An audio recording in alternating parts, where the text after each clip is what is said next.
Hey there! Why do you want to hear motivational tapes? For the ultimate success, happiness, health, and wealth, to value success and failure equally, to learn something new and be inspired, to increase knowledge about various fields, subscribe to us and stay tuned for endless motivation.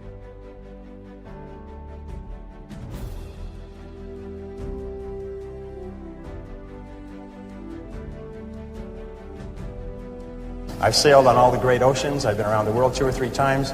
I became fluent in French, German, and Spanish, as well as learning to get along in several other languages. When you need to eat, you learn. Anyway, I started off as poor as I could be, searching for the secrets of success.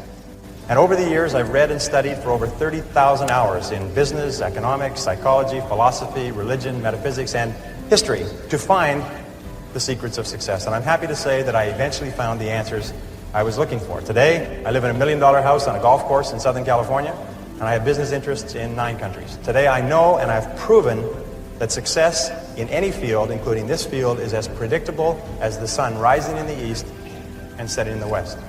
And my purpose in speaking with you today is to share with you some of the most important things I've ever learned. However, as Aristotle once said, you can't teach a person something that they don't already know. You're already high achievers and great successes in your careers. You're already the cream of your profession. So many of you already know what we're going to talk about, and the rest of you will recognize these principles as soon as you hear them. About 5 years ago, I met a wise and wealthy man who had spent his entire life studying success. And he'd reached a clear conclusion concerning the reason for success in life and especially in business. He's dead now, but I'll never forget what he told me, because I immediately recognized that he put the finger on my reason for success and yours, as we'll talk about in a minute. He said the key to success was to set a goal and then to stay with it until you achieve success in at least one important thing.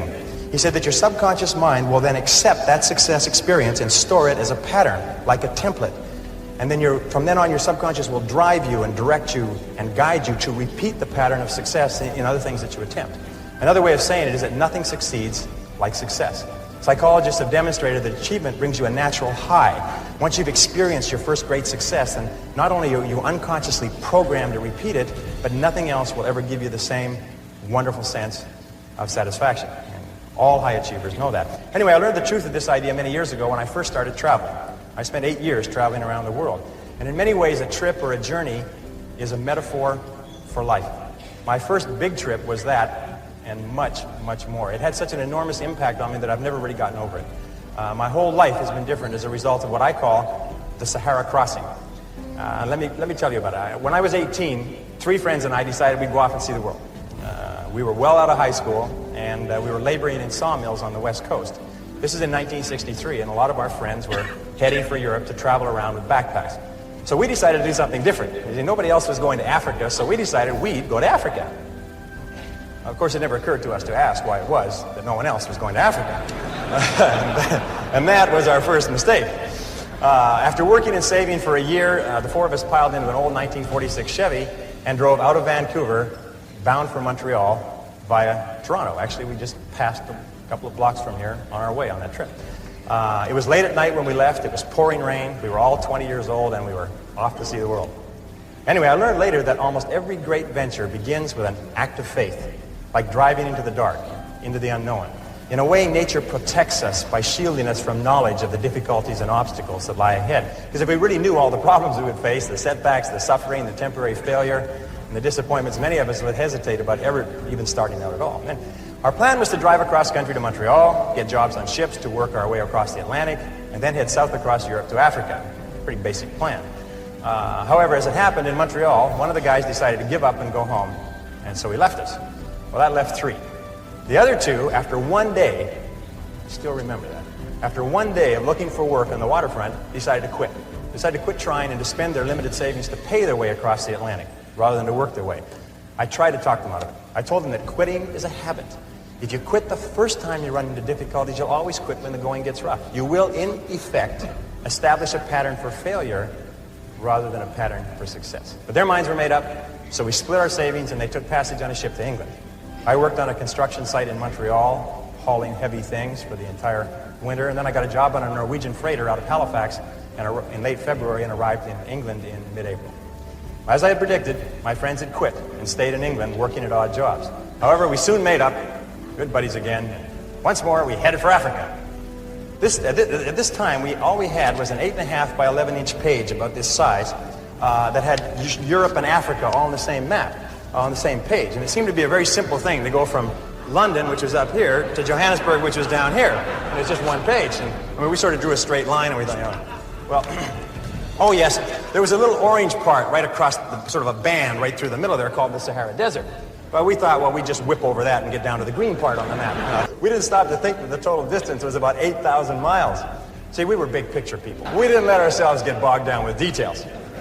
We were young and we hadn't learned that it's the details that get you every single time. So we took a train down to London. There we bought bicycles. See, we never heard of anyone riding from London to Johannesburg on bicycles, so we decided that we would do it first and become famous. That was another mistake.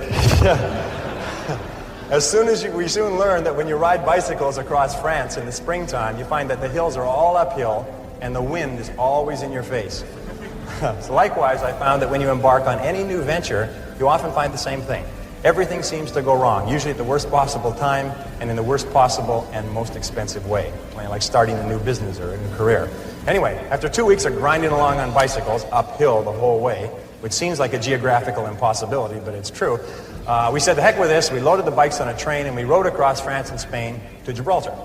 There we sold the bicycles and bought a Land Rover with our last dollar. We had definitely...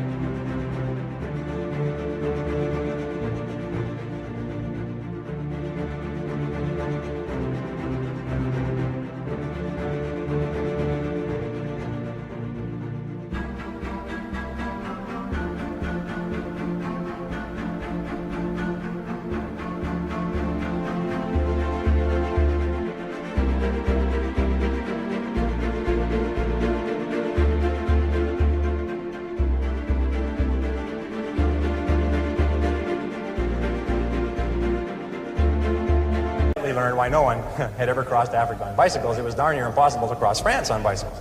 Europe on bicycles. Anyway, so now we had a little problem. We were out of money. We'd exhausted our meager finances buying the Land Rover, and we didn't have enough money for fuel and equipment. So we all sat down. We considered ourselves great writers at that time. We all sat down and wrote letters to everybody that we knew, pleading for money, telling them how desperate our situation was. Sitting here looking across the Straits of Gibraltar to Africa. All we needed was just a little bit of money to get us over there. Anyway, eventually we got a little bit of money here and a little bit of money there, and then we got one big score. I'll never forget this. An uncle of Jeff's that he'd only seen once in his life sent us 100 pounds. 100 pounds at that time was $300, worth more than $1,000 today. And we were ecstatic. We were saved. So this was another lesson. Nobody ever makes it on their own. One of the great lessons of life. We all need help from others to get over the rough spots on the journey of life. Well, with the additional money, we loaded up with food and supplies. We took the ferry over to Tangiers in Morocco, and then we headed out of Tangiers toward...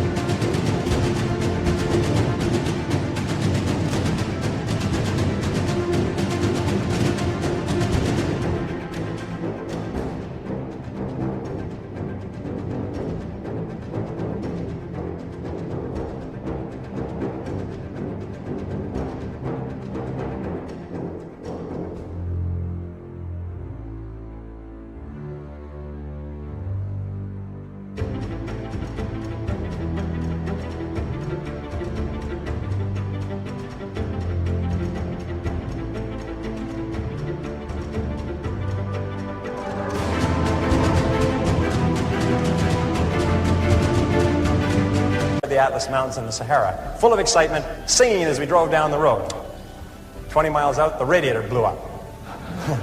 The Land Rover had never been driven on the open road. It had spent its whole working life tooling around the narrow streets of Gibraltar, and once on the open road, it began to fall apart. The radiator was just the beginning. Over the next 10 days, the steering rods bent and threw the front wheels out of alignment. so the tires blew one by one. We had trouble with the carburetor and the ignition system. We were so poorly equipped, if you can believe it, we didn't even have a jack or a lug wrench.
When we got a flat tire, we got lots of flat tires, we had to sit by the side of the road patiently, sometimes for hours, until somebody came along with the proper tools to help us change the tire. But we pressed on anyway. As we drove deeper into Morocco and over the Atlas Mountains and onto the Sahara Escarpment, we entered into a world that had changed very little in 1,000 years. There were long, long stretches of barren country roads and an occasional oasis surrounded by primitive farms, which was irrigated from wells and underground rivers. And that began an experience that I still remember quite clearly, and I think you'll be able to relate to this. By this time, I was speaking French fairly well.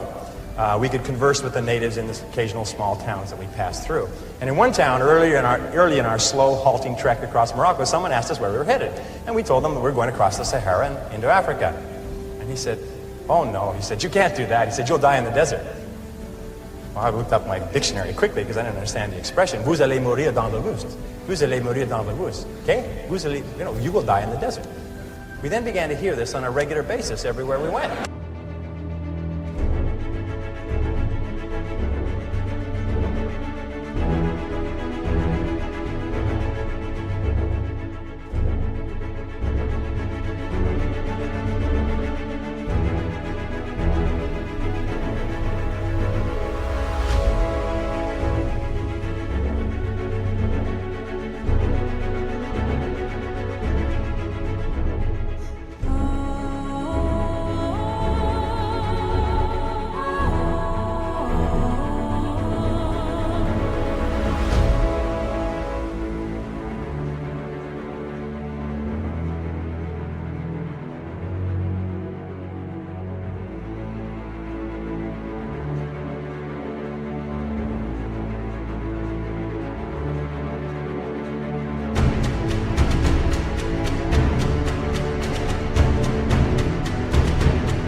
We'd stop in a small town, and people would bring their friends up to us and introduce us as the young men who were going off to die in the desert. Well, they seemed quite cheerful about it, but after a while, we found it kind of irritating. I mean, and by the way, these were not your average Arabs. These were Bedouin and Tuareg. These were desert people, members of tribes that lived in the Sahara for 1,000 years. I mean, they were in a position to know what they were talking about. And I learned a valuable lesson from this. I learned then, and for the rest of your life, whenever you try to do something out of the ordinary, people will line up to tell you that you can't do it, why you can't do it, that you'll lose your time, you'll lose your money, that you will, in effect, die in the desert. Even people who should know better will try to discourage you. To achieve anything greater worthwhile, you must train yourself to rise above these people, ignoring them and pressing on towards your goal regardless.